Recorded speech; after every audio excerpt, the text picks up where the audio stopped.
hai bong hai bong on skill ini nak chụp kiaនៅទឹកសាយអូននេះអ្នកស្នាជាតិនេះជោគគ្នាបងយកយ៉ាងម៉េចដែរបងឲ្យផ្លែពីសុករាំងមកដល់នេះភ្លាមហ្មងនេះបាទសូមឲ្យបងនិយាយតិចមកបាទខ្ញុំឡាយបាទអូខេបាទដោយសារតែឃើញថាសង្គ្រោះជាតិធ្វើមហាបាតកម្មនៅថ្ងៃនេះថាអ្វីដែលជាដំណោះស្រាយសម្រាប់ខ្មែរខ្ញុំសូមមិននិយាយអ្វីដែលជារឿងបាក់រឿងកាន់ជើងអ្នកនេះនោះខ្ញុំអត់និយាយទេប្រយោជន៍ខ្មែរយួនចិនបំរុងនឹងក្លន់យកដីយើងនៅពេលខាងមុខនេះហើយផោះតាំងខ្ញុំមានទាំងអស់ប្រៃឈើអស់ហើយស្អីអស់ហើយដល់ឃើញសង្គ្រោះជាតិដែលគេបណ្ដេញចេញអយុត្តិធម៌ណា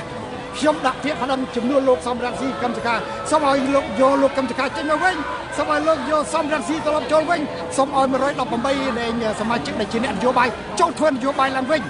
ហើយធ្វើរៀបចំការបោះឆ្នោតសា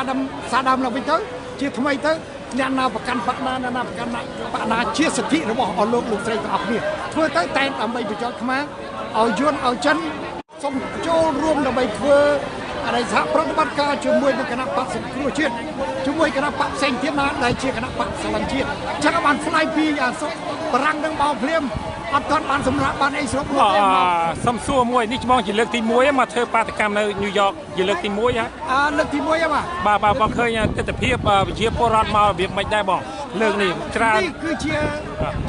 សក្ខីភាពមួយបញ្ជាក់ថាខ្មែរចង់ផ្លាស់ប្ដូរប្រវត្តិសាស្ត្រគេមិនចង់នៅដោយពួកកណ្ដាលគេគណៈ CPP គណៈបព្វជិជននៅទៀតទេឥ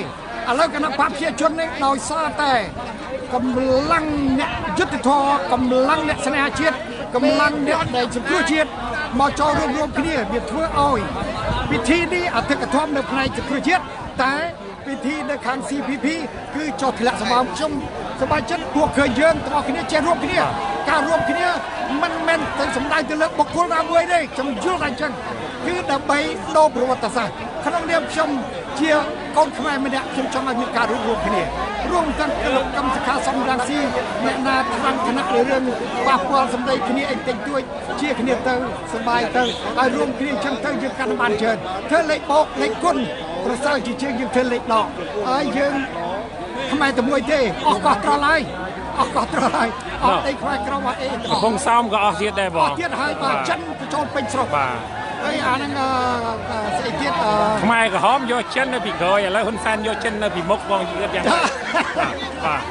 មានន័យថាកន្លែងយើងវាហាក់ដូចជារដ្ឋាភិបាលគេហៅ land for sale ដោយ Global Witness គាត់និយាយចឹងទឹកដីខ្មែរគឺជាទឹកដីសម្រាប់លក់ឲ្យពួកបរទេសនេះគឺជាជាសក្ខីភាពមួយបញ្ជាក់ថារបបផ្ដាច់ការហ៊ុនសែនត្រូវតែបញ្ចប់ចាប់ពីថ្ងៃនេះតទៅអង្គការសហជីវជាតិត្រូវតែជប់ទទួលស្គាល់កៅអីរបស់អង្គការសហជីវជាតិរបស់លោកហ៊ុនសែននៅអង្គការសហជីវជាតិទៅជាតិទៀតទៅបញ្ចប់ទៅឈប់ទៅល្មមហើយជិត40ឆ្នាំហើយខ្មែរនៅតែក្រអស់ព្រៃឈើពុកលលួយយួនចូលពេញស្រុកចិនចូលពេញស្រុកកោះត្រល់យកទៅឲ្យគេខ្មែរក្រមនៅតែជារបស់យួនសួរថាស្អីទៀតដែលលោកធ្វើ40ឆ្នាំលោកចង់បានអីទៀតលោកជួលមនុស្សមកគ្រប់គ្រងម្នាក់ប្រមាណ500ទៅ1000បាទ500ទៅ1000 $500 លោកខ្មាស់គេដែរលោកយកកៅអីបំភួយដើម្បីលើកខ្លួនឯងអត់អត់ទេឈប់ធ្វើទៅ